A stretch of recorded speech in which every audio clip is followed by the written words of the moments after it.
भारत की विवादित घटनाओं में प्रमुख कि आखिर गांधी जी ने सरदार पटेल साहब को भारत का प्रधानमंत्री क्यों नहीं बनने दिया।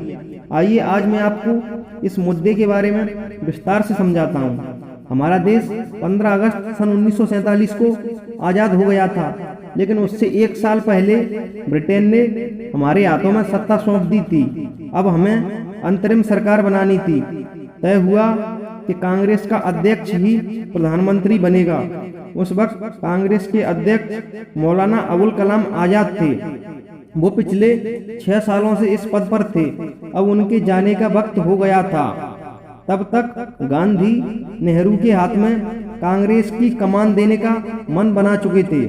20 अप्रैल 1946 को उन्होंने मौलाना साहब को पत्र लिखा और कहा कि अब आप इस पद पर नहीं रह सकते, आपको यह पद छोड़ना होगा।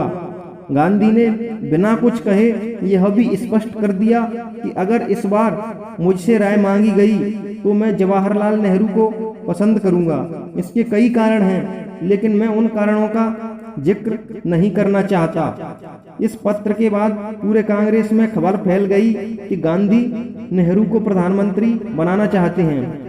29 अप्रैल 1946 को कांग्रेस कार्य समिति की बैठक में पार्टी का नया अध्यक्ष चुना जाना था, जिसे कुछ महीनों बाद ही अंतरिम सरकार में भारत का प्रधानमंत्री बनना था।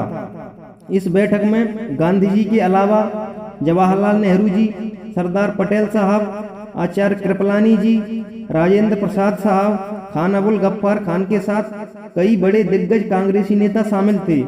कमरे में बैठा हर शख्स जानता था कि गांधी नेहरू को अध्यक्ष देखना चाहते हैं। परंपरा के मुताबिक कांग्रेस अध्यक्ष पद का चुनाव प्रांतीय कांग्रेस कमेटियां करती थीं और उस समय कमेटियों की संख्या 15 थी और कमेटियों से वोटिंग करवाई गई।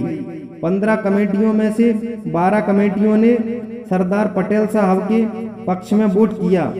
बची हुई 3 कमेटियों ने आचार्य जेवी कृपलानी और पट्टाभी सीतारमैया का नाम प्रस्तावित किया था।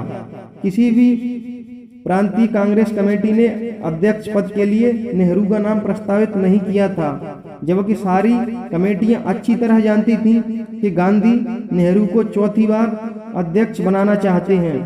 पार्टी के महासचिव जेवी कृपलानी ने पीसीसी के चुनाव की पर्ची गांधी की तरफ बढ़ा दी। गांधी ने कृपलानी की तरफ देखा और कहा कि आप इस पर अपने हस्ताक्षर कीजिए।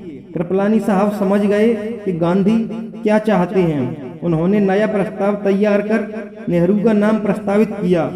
उस पर सबने दस्तखत किए, पटेल ने भी दस्तखत किए। अब अध्यक्ष पद के सिर्फ 2 उम्मीदवार थे, एक जवाहरलाल नेहरू जी और दूसरे सरदार वल्लभ भाई पटेल जी। नेहरू तभी निर्विरोध अध्यक्ष चुने जा चुके थे जब पटेल साहब ने अपना नाम वापस लेने की घोषणा की। कृपलानी ने एक कागज पर उनके नाम की वापसी की अर्जी लिखकर दस्तखत के लिए पटेल साहब की तरफ बढ़ा दी और पटेल साहब ने भी उस पर हस्ताक्षर कर दिए और जवाहरलाल नेहरू भारत के पहले प्रधानमंत्री बन गए। अब पटेल साहब ने ऐसा किस लिए किया? पटेल साहब इससे पहले भी 3 बार कांग्रेस के अध्यक्ष पद के लिए इस्तीफा दे चुके थे। वो भी